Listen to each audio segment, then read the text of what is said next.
Hello everyone, welcome back to Alisa Lifestyle Vlog. And I want to greet you in advance Merry Christmas. I know we are all very excited for this holiday season. And for today's video, I'm sure that you will also love this because I am going to interview a teacher who was able to come here in the USA with an H1b visa without any agency. So she applied through direct hiring. As you all know, I am very knowledgeable in terms of J1 visa because I was once a J1 teacher and I was able to come here to direct hiring. But when it comes to H1B, I am not so particular, especially if you get your H1B outside USA, because when I got my H1B, I was in the USA last 2020. Now, my special guest will be able to share with us her journey on how she was able to come here through an H1B visa without any agency. So without further delay, let's start.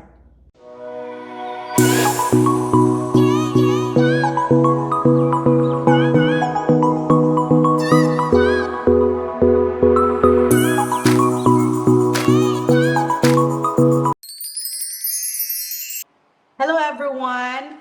So I have here a special guest. Her name is Teacher Casey. She will be sharing her H1B journey with us. Hello, Ma'am Alisa. I'm teacher Casey, and I'm a former special education teacher in the Department of Education of the Philippines, and I've been working as a special ed teacher for about a total of 12 years. And currently, I am here in the United States, in the state of Minnesota, teaching special education. So I've only been here like a month and a half. Now, let me start with my first question, which is very important. How did you start your application? Yes. I started with my application a year ago. I got interested to apply as a special ed teacher or special ed teacher in the United States because there were a number of friends that I know who were working here as J1 teachers, and I also had a cousin who encouraged me to apply. So at first, I really didn't want to try it out because I'm scared. I'm scared, it's US, and um, but still, I braved and tried. Really did my best to apply and be brave. So I tried to apply in a program for cultural exchange.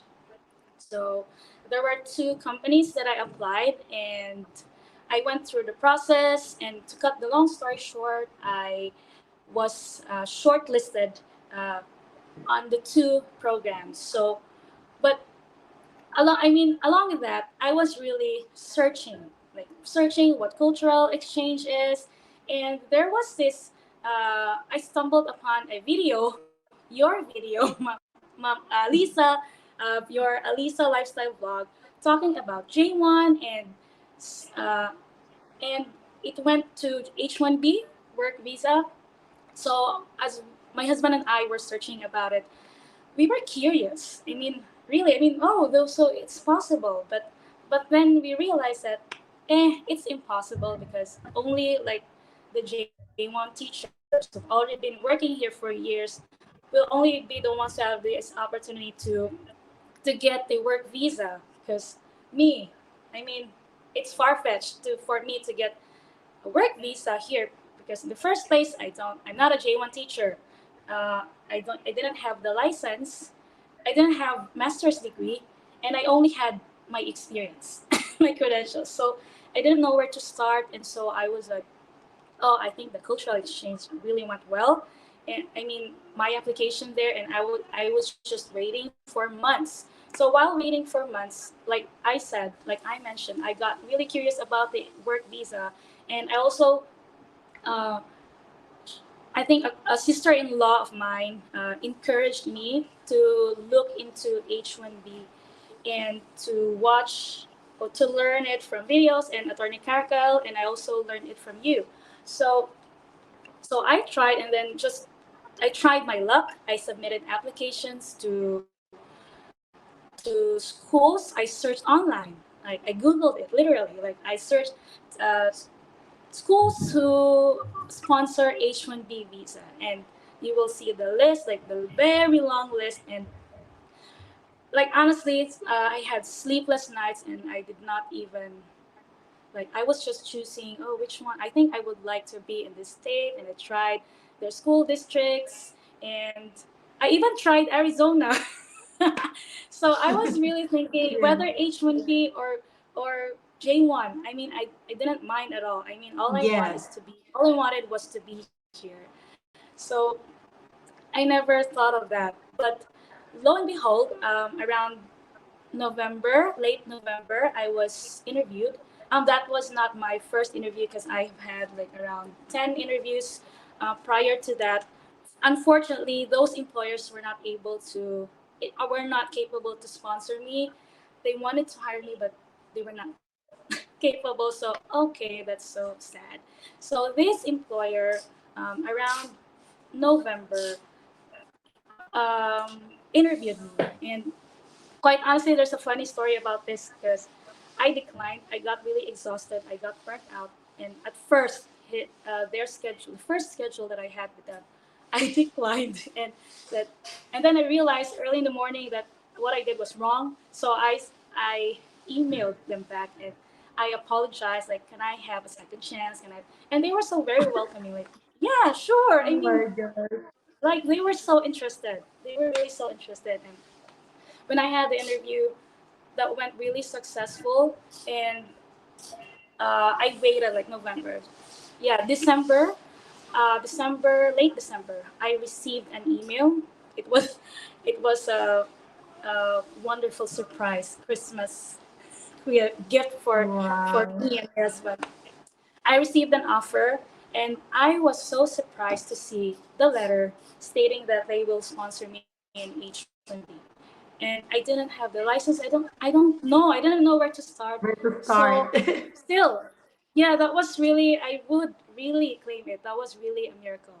So parang ang story mo is you receive your biggest blessing when you least expect it. You Sure. declined it pa. So grabe no. Um Yeah. that was so inspiring.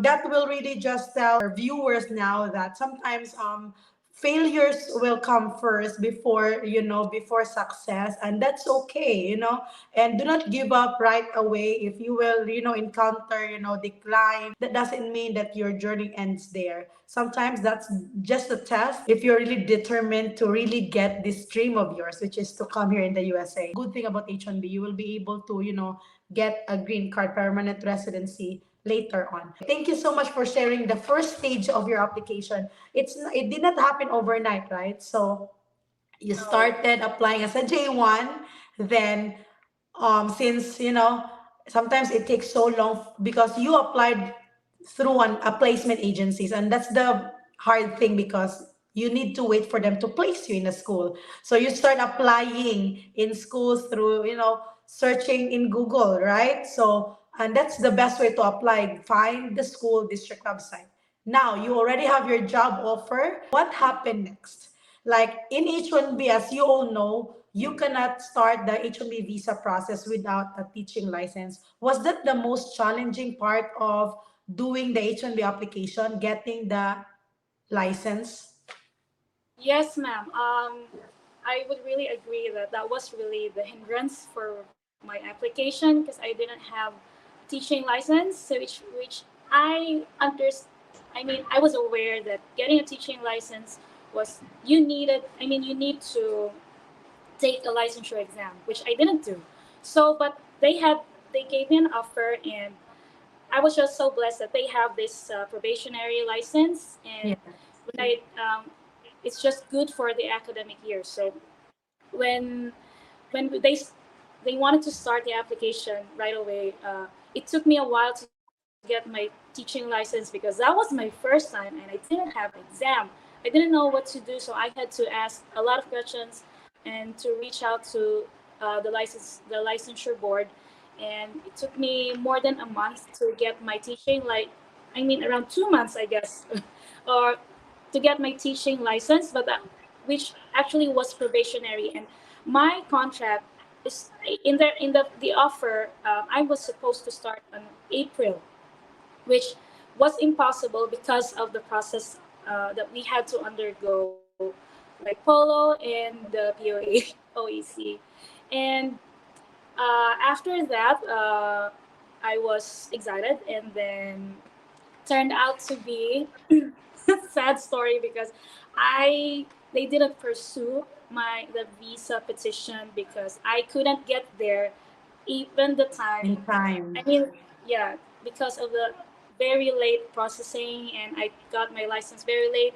And the most importantly is that I only had the probationary license that was good for the academic year. And I mean, the school year was about to end.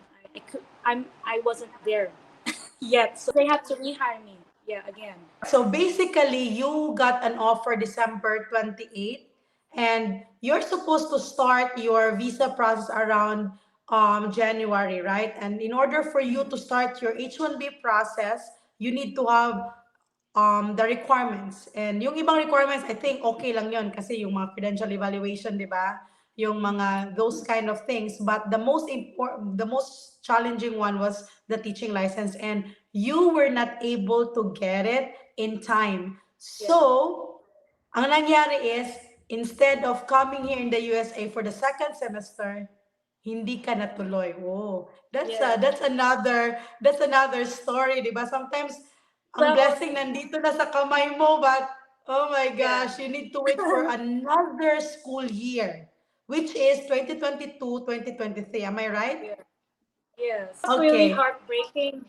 Yeah, 'di ba? So excited ka na, and you think that, oh, pwede na to kasi sa J1 actually it can take like 1 to 2 months only for the J1 visa process, and it's so for me it's not that complicated. Ang problema lang talaga sa H1B is medyo complicated din talaga siya because there are a lot of requirements needed. Now, so in getting a teaching license, there are two ways. Pwede yung emergency, which is only valid within that school year. Since hindi ka natuloy that school year, you needed to apply for another teaching license, but that's the standard license, the one that you process. Now, for getting the standard license, what type of exam did you take in the Philippines? I took the special education licensure exam, and what's that called, for elementary education, because my credentials because of my credentials, I'm a graduate of bachelor elementary, major in special education.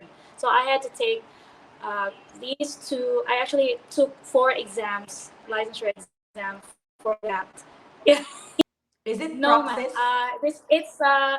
It's a licensure exam specific for Minnesota teacher licensure exam, and it requires you to get a 90 or 95% passing rate for all Wow. tests. So that was So, really hard. how did you take the test? Is it in the Philippines? Yes, I took the test in the Philippines, Pearson, Pearson, yes, in yes, that's Makati. right. Yeah, Pearson. Yes, Pearson Makati handles examinations for US applicants, right? Because when I took my test also in Arizona, it's also from Pearson Company, but I had it here in the US. Good thing about Pearson is they're international, so they also have branches in the Philippines, which is in Manila, right? Where you can take the test.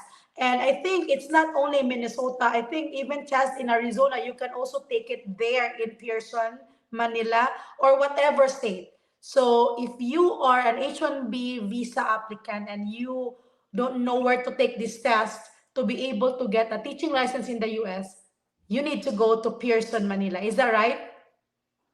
Yes, ma'am. And I really asked the licensing board in Minnesota what and where I can take. They have a list where they can list of possible examination venues or these companies who will uh, administer the test. So I asked a lot. There were two, but at the end, like, it was Pearson, who made it possible, and Pearson, I was the okay. only one. I was the only one who took the exam at the time because most of the applicants or the examinees were nurses. They took NCLEX there. Oh, Yeah. So I was the only teacher there who took the exam that day. that's nice. So there is really a way for you to take the exam. Now, was the exam hard? Oh, very, very hard. I have to admit, like that wasn't easy. Nerve wracking, very nerve wracking. And the worst part is, I don't know, worst or best part is you get to you would see your scores right away, like after the exam. And that was really nerve wracking because I had to pass all the tests and to get the license. So I had no time So, for failure. So oh my. I really Grabe prayed ka, to God. Teacher I begged Casey. God. Yeah. Salute for you. Diba? Oh, Apat na exam. I only took praise two to God. exams and yeah, hindi siya madali because usually may mga questions doon na you really need US teaching experience in order for you to answer it, di ba? Kasi sometimes the questions are really in US setting. Am I right? Yes, very US setting, very situational. Very Situational. situational. How much did you spend for each test? 10 to 20,000, I guess, for the Yeah, exam. because I think ang exam sa Pearson is around $100 or $90. So if it's four, so that's around maybe 20,000. You are right. Now so the first thing they need to do is they need to contact the Department of Education of that state where they're going to work, right? So since you will be going to Minnesota, you contacted the Minnesota Department of Education, so you will know what to take. Do not take the exam without asking them, right? Baka ma-waste na yung Yes, effort mo yes, and yung money mo. They will be able to tell you what are the tests that you need to take. So after you yes. got the results, which is you got the result right away, right? You did not have to wait for a long time. I got the result. I knew the results right away, but I had to wait for a couple of days for the official release of the Okay. results, which was really needed for the licensure. All right. So you submitted these results, including your credential evaluations, to the Minnesota Department of Education. How long did it take you to receive your teaching license? I got my result around June, and it took them around July to get me the full teaching license. Ang nangyari is Yeah. ni-rehire ka ng district because yung first job offer mo parang naging wala na lang yon, di ba? Because of Yeah. all those hindrances of the teaching license. So parang nag-start uli ka. Is that right? Yes, ma'am. I really uh, started from scratch. Submitted Yes. applications again, but this time I focused myself on the state because on the state itself and on that district because they said that they will wait for me. And that was a different school who hired me. So by All July, right. I waited for that time before I sent applications. All right. So the same district who offered you a job last December, but it's a different school that wants to hire you as their teacher. Yes, ma'am. All right. So around July, you already have your complete requirements. You have your teaching license and all of that. So the H1b process has started. So you give it to the lawyer. Yes. So for the H1b visa process, was it the regular process or a premium process? Oh, that was a premium process, and it took me around 9 to 11 days for the processing to get approved. Did you pay for the processing fee or the premium processing fee? Did you pay for that? No, the employer paid that for me, and yeah, You are the very employer paid that. blessed. So blessed. Super, because I know that some of the teachers were asked to pay themselves for that amount. When I really told Lord, I cannot do it. I mean, whether they give me the offer or not, I will not. I mean, because I don't have any. I didn't Yes. have any. So yeah, I was just that was another answered prayer. So the premium processing is actually 2,500. So that's a very big blessing for you na hindi ikaw ang nagbayad. Now, after you receive your notice of approval for H1B, that means your H1B approved, but that doesn't stop there, right? So, long process pa yan. So, once you receive your notice of approval, then you scheduled for your embassy interview. How was the experience? Oh, the experience was really nerve wracking, and I don't know. That was really stressful, and exciting, and nerve wracking, like all at the same time. And during the interview, the process when my husband and I went there together for the visa interview, everything really went so smooth and well. We were the last ones to get to be entertained. We were the last people to finish the processing, but everything really went so well, and we were just fortunate to have the uh, consular that was friendly and just friendly. And I only had 3 questions, and my husband didn't even answer any question at all. If it's really meant for you, it will God will make it smooth. And I believe Yeah, that. So amen. you've been also very patient. Now, so you were able to bring your husband with you. So so you included him as your dependent when you apply for H1B visa. Yes, because I really told the immigration lawyer right off the bat that I have my husband who's coming with me. So now Praise that God. you have your visa approved, yay, di ba? But in reality, there will be more complicated Mm. process ahead of you, right? Which is the Yes. POLO and the POAA process. Now, this is what I Yes. am very curious about. How you were able to do the process without contacting a local agency. All right? Because most teachers cannot do this. Like they are really clueless on what to do when they're processing their polo and their POA exit clearance, the OEC, right? So, first thing is, were you the first one that the district hired as an H1B? Um, I'm not so sure if I was the one.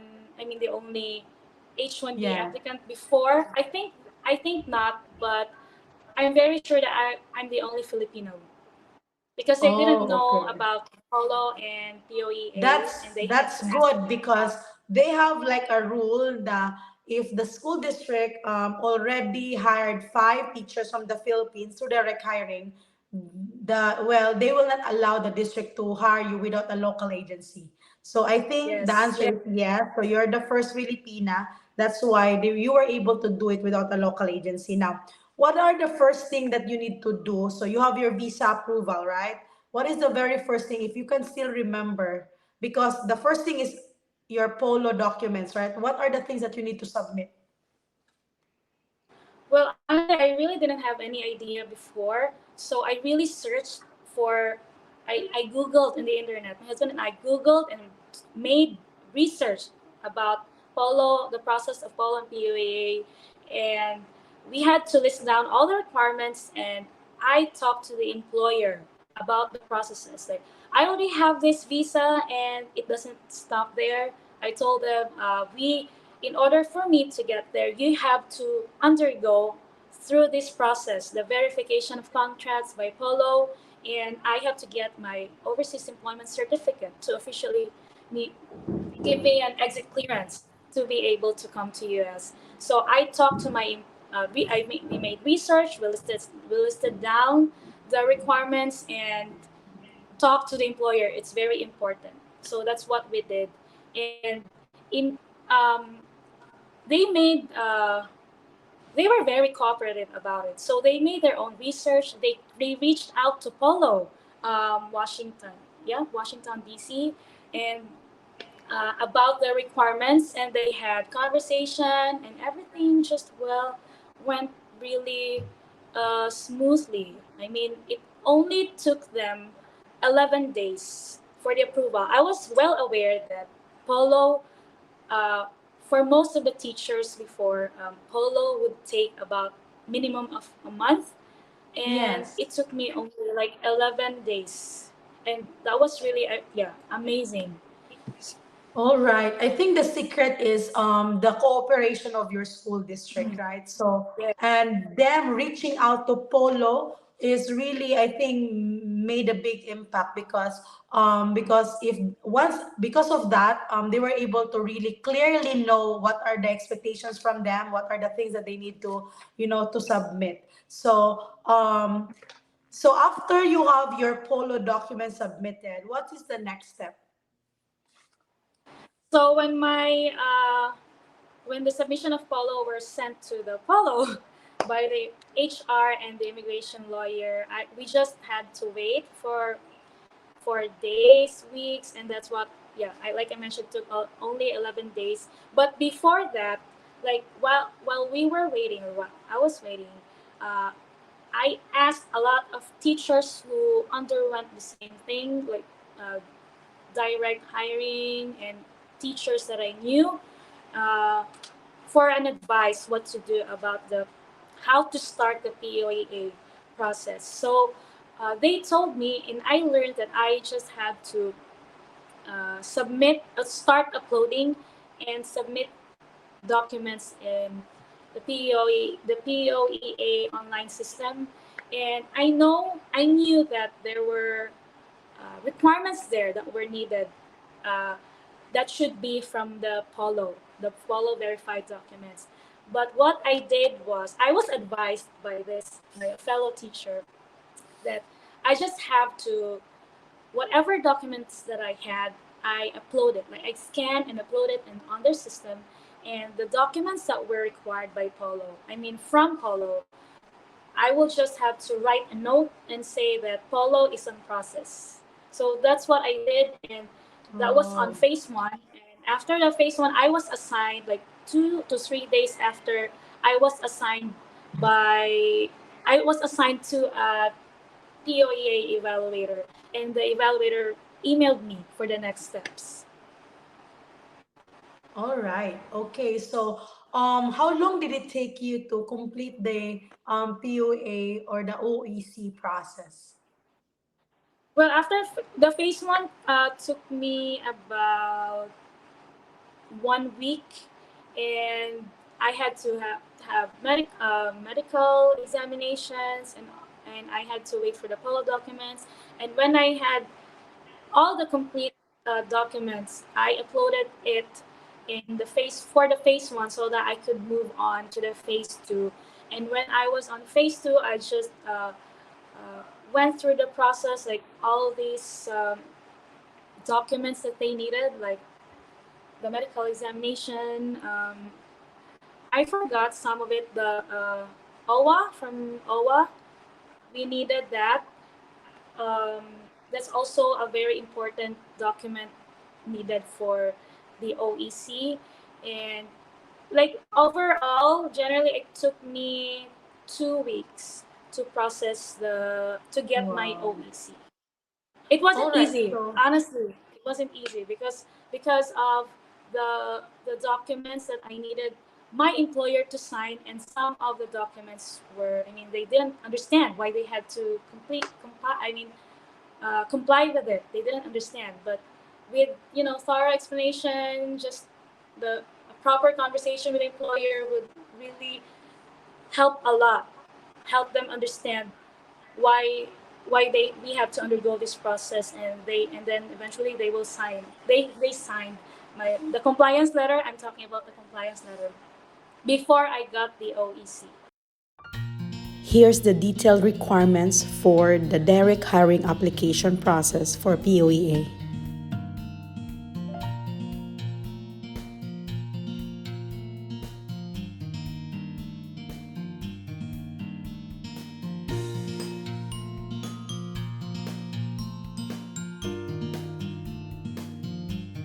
I'm curious about the medical. What kind of medical did you do?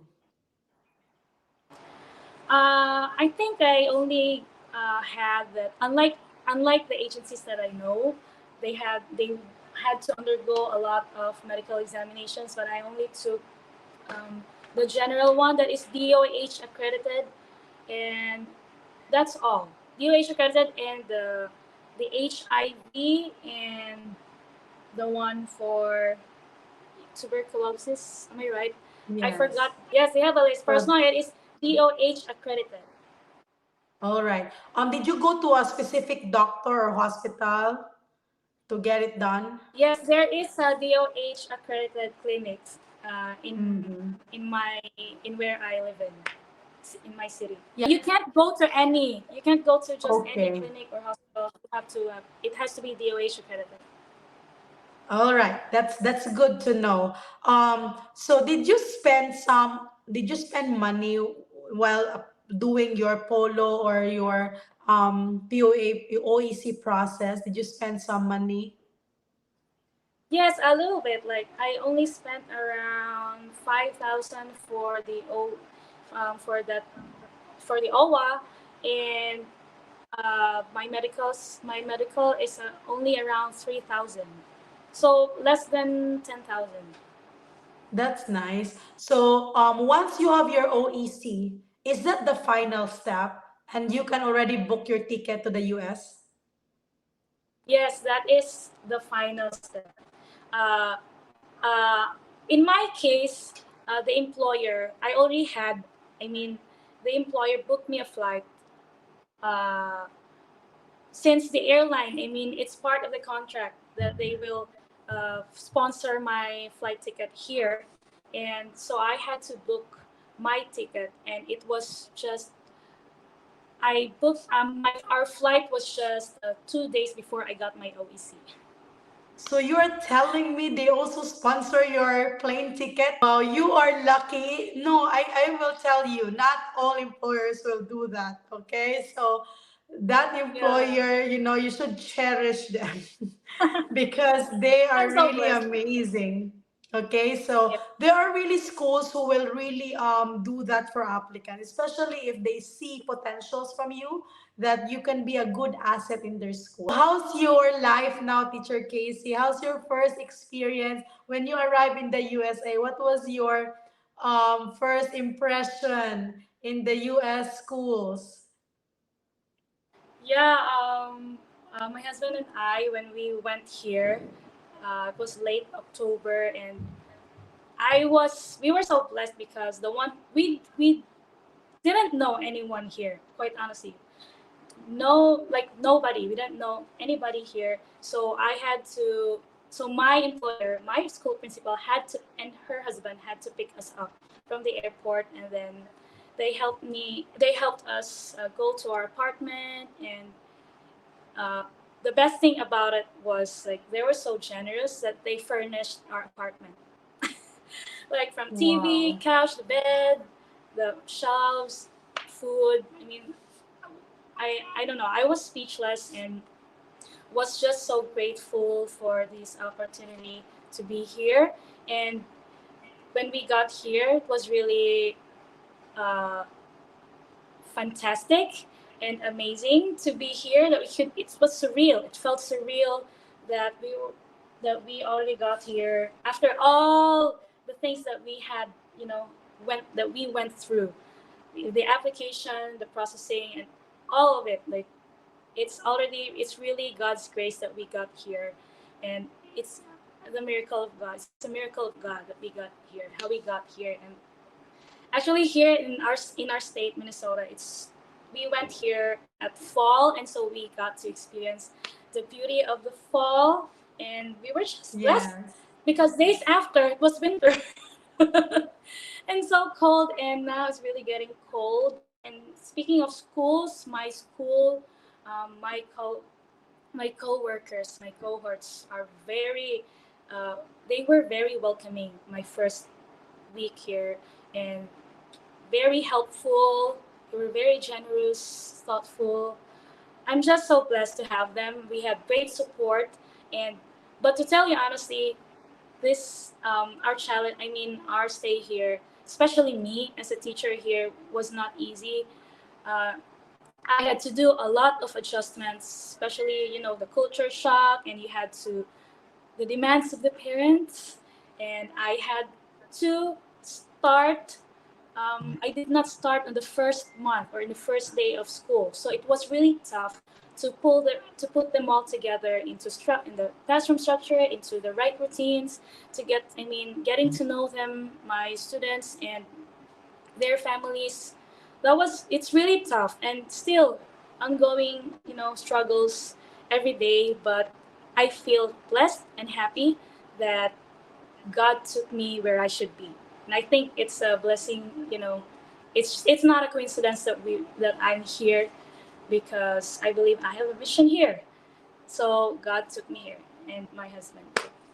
So just Yes. so Oh blessed. my gosh. I'm really blessed listening to your story. And I love that you always bring that glory to God. If it was possible for you, it was possible for me, it was possible to some people. It is possible for you to come here without going to spend a lot of money. All right. So you just need to be patient and work harder in finding your schools, and wag mong pilitin. There is something like, if you force something, Yeah, usually it doesn't end well.